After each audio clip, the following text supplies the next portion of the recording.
우리가 지난주에 우리 하나님의 비공유적 속성에 대해서 함께 말씀을 나눴습니다. 비공유적 속성이라 함은 아주 독특하게 하나님께만 있는 성품이다. 하나님께서만 가진 속성이다라고 하는 거예요. 그렇잖아요. 우리가 어떻게 무한해요? 하나님만이 무한하십니다. 우리는 유한하죠. 그래서 우리가 지난주에 하나님의 무한성, 불변성, 전능하심에 대해서 함께 말씀을 나눴습니다. 그러면 오늘 하나님의 공유적 속성이다라고 했는데, 공유적 속성이라는 건 뭐겠어요? 피조물인 우리도 지닐 수 있는 그런 속성을 공유적 속성이다, 그렇게 이야기를 합니다.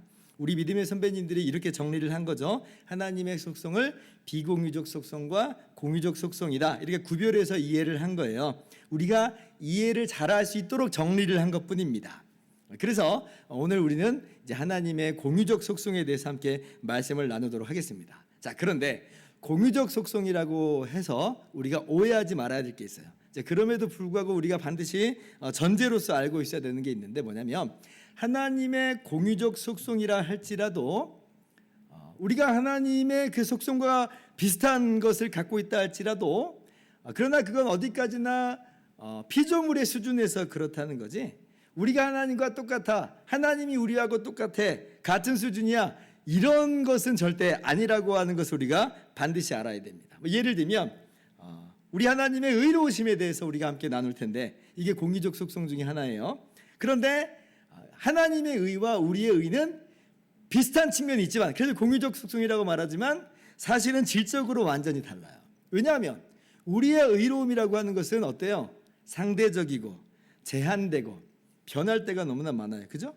그러나 우리 하나님의 의로우심은 무한하고 절대적이고 전혀 변함이 없는 그런 의로움이세요. 그러니까 우리의 의로움이라고 하는 거하고 하나님의 의로우심이라고 하는 거는 말을 그냥 갖다 댈 수는 있었지만 이거 완전히 질적으로 차이가 나는 것입니다. 그래서 우리 하나님의 공유적 속성이다라고 할지라도 엄밀하게 생각하면 이것도 뭐예요? 비공유적 속성이라고 할 수 있어요. 이게 이제 우리 믿음의 선배들이 공통적으로 갖고 있었던 전제입니다. 근데 이제 이해의 편의상 우리 인간도 제한적인 의미에서 그런 속성들을 반영하고 있기 때문에, 그래서 공유적 속성이다라고 하는 것이고, 오늘 우리가 그 공유적 속성을 이제 함께 나눈다 하는 거예요. 자, 그러면 우리가 계속해서 벨직 신앙고백서 1항을 봅시다. 우리가 어디까지 했냐면요, 제가 읽어볼게요. 우리 모두는 우리가 하나님이라고 부르는 단순하시고 영적인 한 존재가 계심을 마음으로 믿고 입으로 고백합니다. 그는 영원하시고 불가해적이시며 보이지 아니하시고 변하지 아니하시며 무한하시고 전능하시며 까지 했어요. 그죠? 자, 오늘은 그 다음부터입니다. 같이 한번 읽어볼까요? 시작.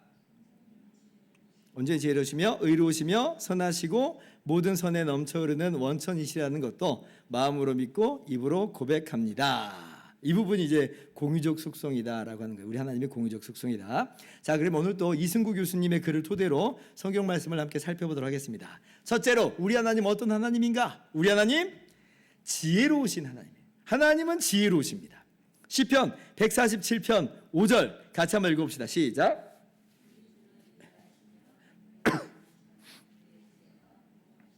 아멘. 최근에 제가 여러 번 불렀던 찬양의 가사죠. 우리 주는 위대하며 능력이 많으시도다. 그의 지혜 무궁하며 인자는 영원하도다. 이 찬양의 가사가 이 시편 147편 이 말씀이에요. 여러분, 우리 하나님은 지혜로운 하나님이십니다. 믿으십니까? 예, 우리 하나님 정말 지혜로우세요. 우리도 지혜가 있다라고 하는 측면에서 공유적 속성이라고 그랬어요. 그러나 우리 하나님은 질적으로 달라요. 우리 하나님의 지혜는 무궁하다라고 하는 측면에서 우리하고는 질적으로 달라요. 오늘 말씀 보세요. 그의 지혜는 무궁하시도다. 그래서 우리가 하나님의 공유적 속성을 배우면서도 이러한 비공유적 측면을 꼭 이해를 해야 됩니다. 하나님은 지혜로우신데, 근데 우리하고 차원이 다른 그런 지혜로움이다. 왜 우리가 그런 것들을 분명히 알아야 되냐면 간혹 우리의 인생 가운데 우리가 삶을 살아갈 때에 우리의 머리로 이 하나님의 일하심을 이해하지 못하는 순간을 더러 만나기 때문에 그렇습니다. 우리가 욥만큼은 아닌데 그런데 욥처럼 고난과 고통 속에 빠져서 신음할 때가 더러 있어요. 바로 질러 가면 될 것 같은데 우리 생각에는 바로 질러 가면 될 것 같은데 그런데 하나님께서는 그렇게 인도하시지 않더라는 거예요. 괜히 삥 돌아가는 것처럼 여겨지고 전혀 다른 길로 이렇게 인도하시는 그런 상황과 경우를 우리가 더러 만날 때가 있어요. 그때 우리가 하나님께 외치기 십상이죠. 하나님 도대체 왜 이렇게 하시는 건데요? 그냥 이렇게 해주시면 되는 거 아니에요, 하나님? 라고 하는 그런 생각을 마음을 우리가 가질 때가 많습니다. 그런데 그런 것들은요 우리의 제한된 지혜로 말미암은 속단이에요. 우리의 지혜는 유한합니다. 우리의 지혜는 완전하지 않아요. 그러나 하나님의 지혜는 무궁하시니 하나님의 길과 하나님의 방식이 옳다 하는 거예요. 이게 수긍이 되는 게 바로 신앙이 깊어지는 그 양상 중에 하나입니다. 신앙이 어릴 때는 이게 잘 수긍이 안 돼요. 머리로는 이제 성경에서 배워서 알지만 근데 이게 마음에서는 잘 수긍이 안 되는데 우리의 믿음과 신앙이 그리스도 예수 안에서 점점 더 깊어져 가면 깊어져 갈수록 이제 우리가 더 고개가 이제 끄덕여지는 그런 측면들이 있죠. 그러면서 이제 고백하는 게 정말 하나님 지혜로우십니다라고 하는 거예요. 이제 그러면서 우리가 우리의 인생을 더욱더 하나님께 맡기는 것도 가능하고 하나님의 만지심에 대해서 우리가 감사하고 찬양하는 것도 가능하죠. 다 이해가 돼서 그런 건 아니고 이해가 안 될 때는 여전히 많은데 뭐예요? 우리 하나님은 지혜로우시니 그 지혜가 무궁하시니 주님의 길과 방법이 더 좋은 줄을 저는 믿습니다. 라고 이제 그 안에서 평화와 안식을 누리는 거예요. 어저께 노회 한 목사님의 어머니께서 조금 급작스럽게 소천을 하셨습니다. 뭐 연세가 적지는 않으세요. 그런데 이제 무슨 특별한 지병이 있는 것도 아닌데 이제 갑자기 돌아가신 거예요. 그러니까 얼마나 안타까워요. 이게 주무시다 돌아가셨대요. 주무시다가. 그러니까 한편으로는 그래도 이제 고통 없이 고생함 없이 돌아가셨으니까 라고는 생각하지만 근데 이제 자식들 입장에서는 이게 얼마나 아쉽고 또 안타깝고 이제 그렇습니까? 당혹스럽죠. 왜냐하면 이럴 줄 알았으면 그냥 한마디라도 더 뭐 이렇게 말을 해볼 텐데 뭐 한 번이라도 더 찾아가 볼 텐데 사실 이제 그날 너무 피곤해가지고 왜냐하면 이제 또 장모님이 아프셔서 암 투병 중이라서 이제 그것도 돌보시느라고 주일날 저녁에 주일 사역도 했지 장모님 투병하지 그래서 못 들여다보고 내일 들여다봐야지 했는데 이제 돌아가신 거거든요. 굉장히 이제 당혹스러운 이야기입니다. 그래서 이제 문상을 가서 이제 목사님을 이제 위로를 이제 했습니다. 근데 그러면서 이제 뭐 대놓고 뭐 말을 하기는 참 그랬지만 이런 마음을 또 한번 또 갖게 됐어요. 우리는 정말 이런 상황에서 야 하나님 왜 이렇게 하셨는가? 라고 이제 잘 모르겠지만 그러나 하나님의 길이 가장 지혜롭다라고 하면서 한 번 더 그 장례식장에서 저의 마음을 좀 다지는 시간을 가졌고 넌지시 그렇게 조금 이게 위로가 좀 될지 안 될지 모르지만 이제 그렇게 말씀을 드렸어요. 제가 이렇게 이제 하나님의 지혜가 무궁하다, 하나님의 길이 더 옳다라고 하는 몇 가지 이제 저의 인생 속에서 케이스가 있는데 몇 번 제가 여러분에게 말씀드려서 여러분도 아마 기억하실 거예요. 저희 그 친부의 별세 사건이 이런 하나님의 지혜의 완전하심을 경험하는 사건이다 그랬죠. 아니 뭐 친부가 돌아가셨는데 이게 무슨 뭐 좋은 일이겠어요? 그렇지 않죠. 한 가정에게 있어서 가장 비극적인 사건입니다. 그것도 제가 태어난 지 6개월 만에 돌아가셨으니까 세상에 이런 경우가 어디 있어요? 위로 형이 둘이 있는 삼형제의 그러한 젊은 과부가 되는 이제 그런 끔찍한 일이었는데 그런데 이제 하나님의 지혜의 무궁하심이라 제가 말씀드린 건 뭐냐면 그 사건을 통해서 저희 어머니는 정말 절망 가운데 빠진 그 상황인데 근데 그 절망 속에서 이웃집 아주머니의 전도를 받고 교회에 나가기 시작했다는 거예요. 그 사건이 계기입니다. 저희 친가와 외가 통틀어서 처음 교회를 가신 분이 저희 어머니예요. 그 사건을 통해서 그 말은 제가 교회에 발을 딛게 된 계기가 뭐라는 거예요. 제가 그래서 지금 이제 목사가 되는데 목사가 된 계기 그 시초는 어디서부터라는 거예요. 너무 아이러니하게 이제 그런 일들 때문에 그렇습니다. 제가 이제 갓난쟁이였으니까 그냥 어머니 손 따라서 이제 붙잡고 가게 된 거죠. 그래서 저는 모태신앙은 아닌데 거의 모태신앙적 신앙입니다. 하나님은 지혜로우시다. 우리 하나님의 지혜는 무궁하시다. 이게 다 뭐 우리가 이해해서가 아니에요. 우리가 파악했기 때문에가 아닙니다. 그러나 우리는 말씀 속에서 분명히 알려주시는 바 하나님의 지혜를 알아요. 이러한 하나님의 지혜가 가장 빛나는 명확하게 나타난 것은 아까 저와 같은 경우가 아니라 사실 어디서 하나님의 지혜가 나타나면 우리 예수님의 그런 이 땅에 오심과 십자가에서 죽으심을 통해서 하나님의 지혜가 얼마나 무궁하신가라고 하는 소리는 깨닫게 되죠. 죄인을 심판하신 하나님의 의로우심, 하나님의 공의로우심 측량할 수 없이 무한하십니다. 그런데 죄인을 사랑하시는 하나님의 사랑 역시 측량할 수 없이 무한하세요. 그러면 어떻게 되는 건가? 우리는 심판받는 건가 아니면 구원받는 것인가? 이거 우리는 종잡을 수가 없을 것 같아 보여요. 그때그때 막 달라집니까? 비율이 막 그래서? 그렇지 않죠. 하나님께서 어떻게 하세요? 하나님의 그 측량할 수 없는 지혜가 어떻게 나타나요? 하나님의 아들 예수님을 이 땅에 보내심으로 말미암아 하나님의 공의와 사랑이 그 안에서 완전하게 실현하게 하시는 것을 우리는 목도하게 되는 거예요. 유대인이나 헬라인이나 그들의 눈에서 볼 때는 예수님의 십자가라고 하는 것은 말도 안 되는 일이고 가장 어리석은 것으로 보이지만, 그러나 예수님의 십자가야말로 하나님의 지혜의 극치의 모습을 보여주고 있어요. 하나님이신 예수님이 이 땅에 오셨어요. 그리고 십자가에서 대신 죽으시는데 그만큼 하나님의 공의는 완전하다는 겁니다. 양보함이 없다는 거예요. 그런데 그 십자가는 바로 우리의 죄를 대신하는 거라 하였으니 하나님의 사랑은 얼마나 놀라우신가. 그래서 주님의 십자가야말로 참으로 하나님의 지혜예요. 예수 그리스도야말로 정말 하나님의 지혜예요. 우리가 다른 데서 하나님의 지혜를 보지만 어디서 가장 분명하게 하나님의 지혜를 보냐면 예수 그리스도를 통해서 하나님의 지혜를 보는 거예요. 정말 하나님 지혜는 무궁하십니다. 고린도전서 1장 23절 24절 교독합시다. 우리는 십자가에 못 박힌 그리스도를 전하니 유대인에게는 거리끼는 것이요 이방인에게는 미련한 것이로되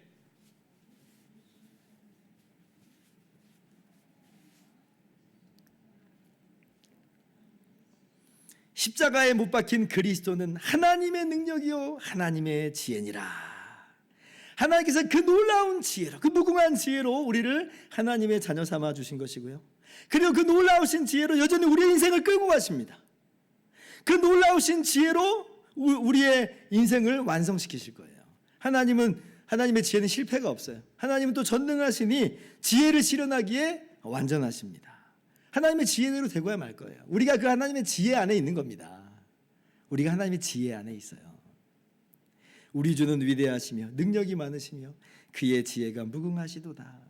우리가 이러한 하나님의 지혜 안에 있음을 기억하면서 참된 위로와 평안을 누리실 수 있기를 바랍니다.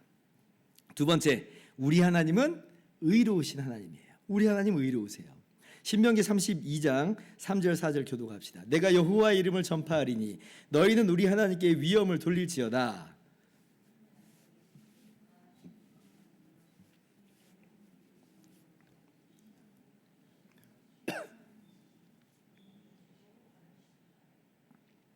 모세가 이스라엘 출애굽한 이스라엘 백성에게 유언과도 같이 남기는 하나님의 말씀이죠. 신명기 말씀입니다. 뭐라고 근데 얘기해요? 우리 하나님은 의로우시다. 의로우시다 그러죠. 우리 하나님은 의로우시다. 자, 그런데 우리가 하나님의 의로우심을 생각할 때 좀 주의해야 될 것이 하나 있습니다. 그럼 하나님 의롭지 뭐라고 쉽게 그냥 넘어갈 수 있는데, 근데 뭘 주의해야 되냐면 우리가 우리 하나님 의로우시지라고 말할 때 자칫 이러면 안 된다는 거예요. 자칫 우리의 의를 기준으로 하나님은 의로우셔 이러면 안 됩니다. 그거는 바꿔버린 거예요. 바꿔버린 거예요. 사람들은 어떻게 그렇게 이야기하거든요. 그러니까 하나님 의로우셔 맞아. 근데 왜 의롭다고 이야기하는 거야? 라고 하면 우리가 생각할 때 이게 의로우니까 하나님 의롭지라고 이야기를 하는 거예요. 이게 뭐냐면 인간들이 자신들의 기준과 자신의 틀 안에서 하나님을 파악하고 하나님을 판단하는 거예요. 사실은 나의 의라고 하는 기준, 우리의 의라고 하는 기준으로 하나님을 그렇게 이해하는 것에 불과하다는 것이에요. 근데 그러면 안 됩니다. 오히려 그 반대여야 돼요. 우리는 하나님의 의를 기준으로 우리의 여러 가지 행동들을 판단해야 된다는 것이죠. 하나님은 의롭다라고 할 때 그 말은 뭐냐면 하나님만이 의의 근원이고 하나님이 의의 기준이다라고 하는 측면에서 하나님은 의로우시다라고 하는 것입니다. 여러분, 우리 인간은요, 엄밀한 의미에서 이것이 왜 의인가라고 하는 그 질문에 대답을 할 수가 없습니다. 왜 그게 의인데? 라고 말하면 아는 것처럼 여겼는데 사실 거기에 대고 대답을 못해요. 대답할 기준이 우리 안에 없는 거예요. 그래서 뭐 그냥 쉽게 아니 그냥 원래 그런 거지. 원래 그런 거지 이렇게 얘기해요. 뭐 절대적으로 생득적으로 다 동의하는 내용 아니야? 라고 이제 쉽게 얘기하는데 근데 그렇지 않습니다. 한번 생각해 보세요. 우리 인류 역사를 보면 물론 윤리나 도덕이 보편적인 그런 내용이 없지는 않는데 그런데 동시에 보면 우리가 보편적일 거라고 생각했던 도덕과 윤리가 민족과 사회마다 다른 걸 봐요. 다른 걸 보는 거예요. 아니 우리는 다 동의할 줄 알았는데 다른 민족, 다른 인종은 아무렇지도 않은 거예요. 그게 너무 놀라워요. 그럼 이게 뭐냐? 이게 뭐냐? 원래 그런 거냐? 아니라는 거예요. 그때 달라요가 돼버렸어요. 그럼 이게 무슨 말이냐면 우리의 의로움이라는 건 얼마든지 뒤집어져 버릴 수 있어요. 사회와 역사가 변화되는 순간 그 순간마다 다시 한번 또 뭐가 의냐라고 서로 얘기를 해야 되는 그런 상황이 돼버린 거예요. 그래서 뭐 쉽게 예를 들면 서구 문명이 아니라 만약 식인종이 인류 역사를 장악하게 됐다면 이제 어떻게 됐을까요? 어쩌면 식인 풍습이 그냥 자연스러운 게 돼버리는 거예요. 제가 그냥 극단적인 예를 든 겁니다. 이해를 해주세요. 그만큼 우리의 의라고 하는 것, 윤리와 도덕이라고 하는 것 상대적이고 가변적이다라고 하는 걸 말씀드린 거죠. 우리의 인간의 의는 그렇다는 거예요. 근데 그걸 가지고 하나님의 의를 따진다? 너무 웃기는 얘기라는 거예요. 우리 인간의 의로 하나님의 의로움을 판단하고자 함이 아닙니다. 민족마다 사회마다 시대마다 아니 사람마다 제각각 다른데 어떻게 그걸 가지고 그게 절대적인 기준이나 가치가 되는 것처럼 말할 수 있겠어요? 인간의 의는 상대적이에요. 결국 들여다보면 상대적이에요. 그러나 우리 하나님은 그런 의가 아니라는 거예요. 하나님의 의가 절대적이에요. 하나님의 의를 기준으로 판단하는 거예요. 그 하나님의 의로우심을 우리 가운데 나타내 보여주신 게 뭐냐면 대표적으로 십계명입니다.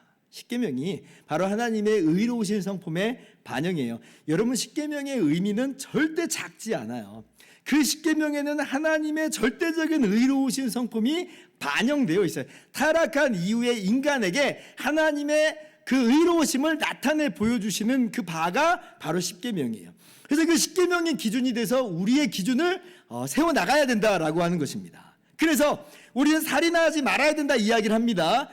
근데 이것만 보면 일반 사회에서도 당연히 살인하면 안 되지 이렇게 이야기해요. 그러나 달라요. 왜 살인하지 말아야 되는가? 우리는 왜 그 이유를 어떻게 이야기해요? 하나님이 말씀하셨기 때문입니다. 이렇게 나오는 거예요. 왜 거짓 증거하지 말아야 되는가? 뭐라고 대답해요? 우리는 하나님이 말씀하셨기 때문입니다. 이렇게 답이 나오는 거예요. 세상 사람들은 이 정도 거짓이면 어때? 라고 이야기하면 반박할 수가 없습니다. 다들 그러고 살잖아. 그러나 우리는 그렇지 않다는 거예요. 하나님 말씀하셨으므로 거짓 증거하는 것은 안 된다. 아무리 세상은 옳다라고 해도 하나님께서는 변함없이 거짓을 미워하시니 진실함만이 의로움이 되는 거예요. 인류가 죄악 가운데 부패해버렸지만 그래도 부패했을지라도 양심이 일반 은총 안에서 아직 일반적인 기능을 발휘하고 있습니다. 그래서 비신자들에게는 로마서 말씀 보면 양심이 율법의 증거가 된다 이렇게 말씀을 하죠. 그래서 이제 우리 인류 사회에 어느 정도 보편적인 의 개념이 있는 것은 바로 그러한 이유 때문이에요.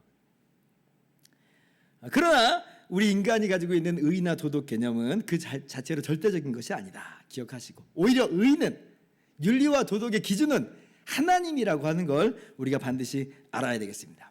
하나님은 의로우세요. 하나님이 의의 기준이고 하나님이 의의 원천이에요. 그런 측면에서 오늘날 인류가 세워가는 그 기준이라고 하는 게 얼마나 정말 부패해버렸는지 깨달아야 됩니다. 예를 들면 동성애, 동성혼 같은 그런 이슈들이 오늘날 세계적으로 일어나고 있고 우리나라도 마찬가지로 일어나고 있는데 그게 뭐예요 도대체? 사람들은 오늘날 기준으로는 괜찮다고 하는 사람들이 비율이 한 4분의 1 정도 막 올라가는 것 같아요. 그러나 그렇지 않아요. 하나님께서 아니다라고 말씀, 아니다. 그러면 우리는 하나님 말씀을 따라가야 되는 거예요. 그렇게 우리가 하나님의 의로우심을 분명히 깨달아 알 수 있어야 되겠습니다. 셋째로 우리 하나님 어떤 하나님인가? 우리 하나님은 지극히 선하신 하나님이에요. 하나님은 선하신 하나님입니다. 이승구 교수님께서는 하나님께서 자비하시고 사랑이 많으시며 우리를 불쌍히 여기시고 오래 참으시며 은혜로우시다라고 하는 것이 이게 바로 하나님의 선하심의 표현이다. 이제 이렇게 써 놓았습니다. 그러고 보니까 이 벨직 신앙고백서를 보세요. 하나님은 사랑이시다. 이런 표현들이 없더라고요. 없어요. 그럼 뭐냐? 종교개혁자들이 이걸 누락시킨 게 아니라 이게 뭐냐면 이승구 교수님의 말씀처럼 하나님의 선하심과 하나님께서 모든 선한 것들의 원천이다라고 하는 그 표현 안에 들어가 있어요. 그러니까 하나님은 사랑이시다라고 하는 말은 하나님의 선하심, 하나님께서 선의 원천이시라는 그 말 안에 이미 있다라고 하는 것이에요. 출애굽기 34장 6절에서 7절 말씀 교독합시다. 여호와께서 그의 앞으로 지나시며 선포하시되 여호와라 여호와라 자비롭고 은혜롭고 노하기를 더디하고 인자와 진실이 많은 하나님이라. 7절.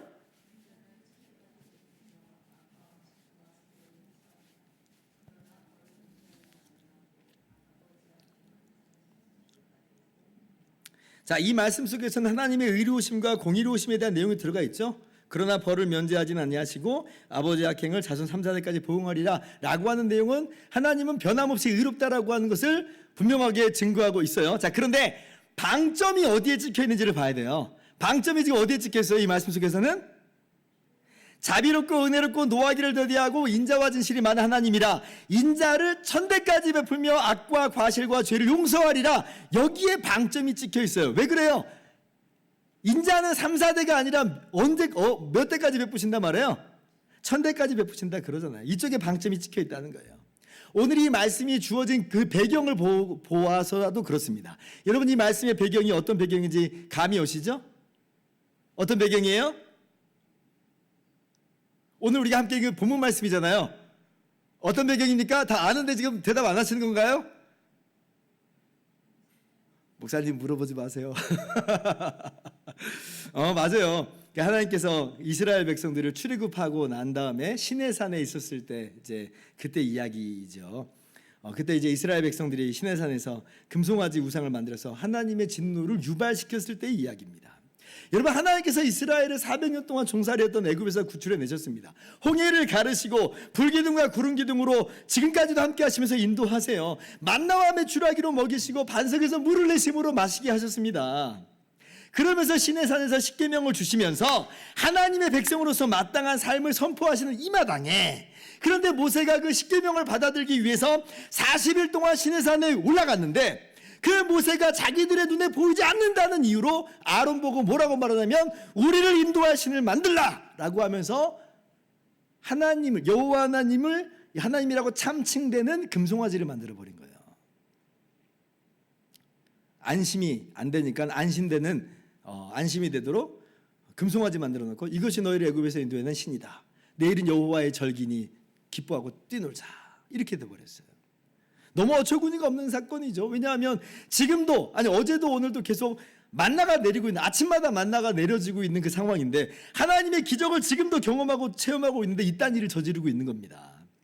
그러니까 이 일은 정말 하나님의 진노를 유발하는 것이고 하나님은 심판을 명하시죠. 그런데 이제 모세가 이 깨어진 사이에서 이스라엘을 위해서 기도합니다. 마치 예수님께서 하나님과 우리 사이에 그 결렬된 그 사이에서 우리의 중보자가 되시는 그런 예표를 모세가 지금 보여주고 있다고 할 수 있는데, 그렇게 모세가 이스라엘 백성을 위해서 중보할 때에 하나님께서 뭐라고 말씀하시냐면 바로 용서하신다 말씀하세요. 바로 용서하신다 말씀하세요. 정말 너무 놀라운 얘기예요. 하나님께서 이랬다 저랬다 하는 게 아니에요. 우리가 꼭 십자가를 넣어봐야 돼요. 이 안에서 십자가를 통해서 우리가 하나님이 용서하신다고 하는 게 납득이 되는 거예요. 왜냐하면 하나님이 공의를 거둬들이시는 게 아니라 십자가 안에서 공의가 실현되거든요. 대신 우리가 받아야 될 걸 예수님이 대신 받은 것뿐이에요. 십자가를 놓고 이제 발견하는 겁니다. 그러면서 하나님이 어떤 분이신가를 밝히 나타내어 보여주시길 뭐예요? 하나님의 성품에 대해서 직접 뭐라고 선포하십니까? 자비롭고 은혜롭고 노하기를 더디하고 인자와 진실이 많은 하나님이라. 인자를 천대까지 베풀며 악과 과실과 죄를 용서하리라. 정말 너무나 기가 막히죠.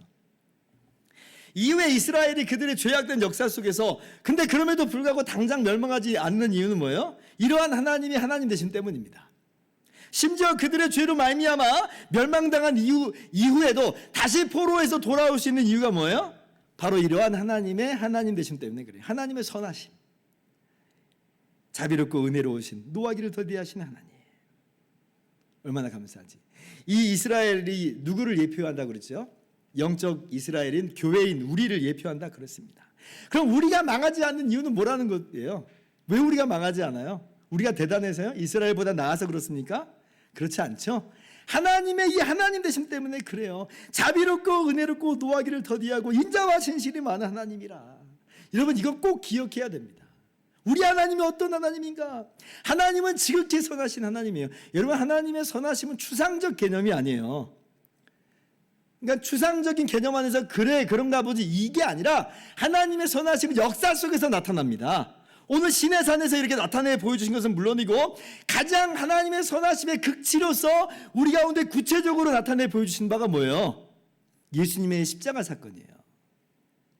하나님의 아들이신 예수님을 이 땅 가운데 보내주심으로 하나님의 선하심이 우리의 눈에 보인 바가 되었고 우리 손에 만진 바가 되었어요. 그렇게 우리는 하나님의 선하심을 알게 되는 겁니다. 예수님께서 우리 죄를 대신해서 십자가에서 죽으시는 것으로 그렇게 우리의 죄값을 대신 치르심으로 말미암아 하나님의 공의와 심판을 처절하게 받으심으로 말미암아 우리가 하나님이 얼마나 우리를 사랑하신지를 깨닫게 되는 거예요. 추상적으로가 아니라 구체적으로 실제적으로 피부로서 우리가 경험하게 되는 겁니다. 그래서 우리는 하나님의 사랑을 어떻게 알게 되는 것이냐? 추상적인 개념으로서가 아니라 구체적으로 예수 그리스도 안에서 하나님의 선하심을 알게 돼요. 물론 하나님의 공의도 그렇게 아는 거지만 하나님의 선하심을 예수 그리스도 안에서 눈으로 본 바요, 손으로 만진 바가 되어서 사도들이 우리에게 그렇게 전해준 바로서 우리가 분명하게 아는 거죠. 그래서 요한복음 1장 18절에 본래 하나님을 본 사람이 없으되 아버지 품에 있는 독생하신 하나님이 나타내셨느니라 하는 말씀이 바로 그런 내용이에요. 우리는 예수님을 통해서 하나님을 만납니다. 예수님을 보는 것으로 하나님을 보는 거예요. 왜냐하면 예수님이 하나님의 아들이요 참 하나님이니까. 그분의 말씀과 그들의 모든 행동이 하나님께서 우리를 향하신 모습이로구나라는 걸 우리가 알게 되는 거예요. 그래서 반대로 뒤집어 말하면 예수님을 보지 못한 사람은 하나님 보지 못한 겁니다. 하나님 모르는 거예요. 그래서 이 요한복음 17장 3절에는 뭐라고 말씀해요? 영생은 곧 유일하신 참 하나님과 곧 그가 보내신 자 예수 그리스도를 아는 것이니이다. 예수 그리스도를 아는 것으로 우리는 유일하신 참 하나님이 어떤 분인지를 정확하게 압니다. 그게 바로 구원이에요. 예수 그리스도 안에서 하나님의 의로우심과 그리고 무엇보다도 하나님의 지극히 선하심을 여러분 보십니까? 보셨습니까? 그 믿으십니까? 이게 하나님을 아는 거예요. 얼마나 감사한지 몰라요. 하나님께서 얼마나 우리를 사랑하십니까? 그럼 어린아이들은 이제 이렇게 대답할지 모르겠어요.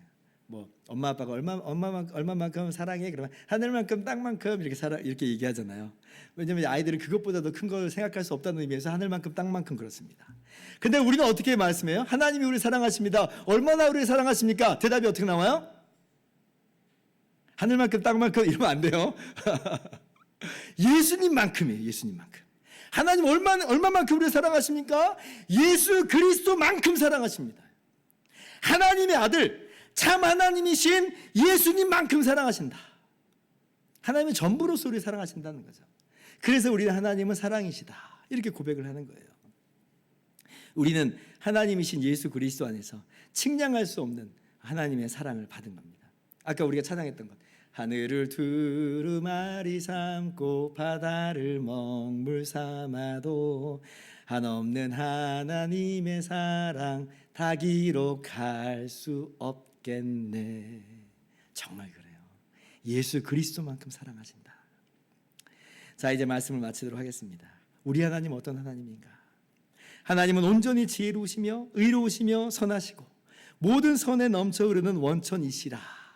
우리가 이것을 성경대로 믿는 거예요. 마음으로 믿고 입으로 고백합니다.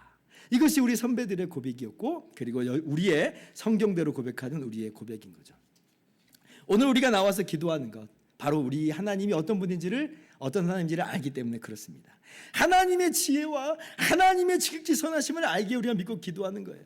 너희 구할 것을 감사함으로 하나님께 아뢰라 라고 할 때 감사함으로가 웬 말이냐? 근데 우리는 그게 이해가 돼요. 왜냐하면 우리를 향하신 하나님의 지혜와 하나님의 능력이 완전하시기에 주님의 선하심으로 우리를 오늘 또 바라보시고 응답하시기 때문에 우리는 감사함으로 기도하는 게 무슨 말인지 아는 거예요. 그래서 우리가 감사함으로 우리의 구할 것을 하나님께 아뢰는 거죠. 그러면서 우리는 또한 하나님의 의로우심을 기억하면서 기도하는 겁니다. 헛된 욕심에 이끌려 기도하는 게 아니라 우리가 구하는 것이 혹시 하나님의 의로우심에 맞지 않으면, 그래서 하나님이 그거 아니다라고 그러면 우리는 아멘. 우리가 몰라서 구할 수는 있지만 이게 하나님의 의로우심에 맞지 않으면 그거는 우리가 안 들어주실 때 아멘 할 수 있는 거예요. 충분히 그럴 수 있어요. 이게 우리의 기도예요. 오늘 이 시간에 이러한 하나님의 성품을 바라보면서, 그것도 추상적인 개념으로 바라보는 게 아니라 예수 그리스도 안에서 나타내 주신 바 하나님의 지혜로우심과 하나님의 의로우심과 하나님의 선하심, 모든 선의 원천이시라는 것을 함께 바라보면서 이 시간 믿음으로 기도하는 복된 시간 되기를 주님의 이름으로 축원합니다.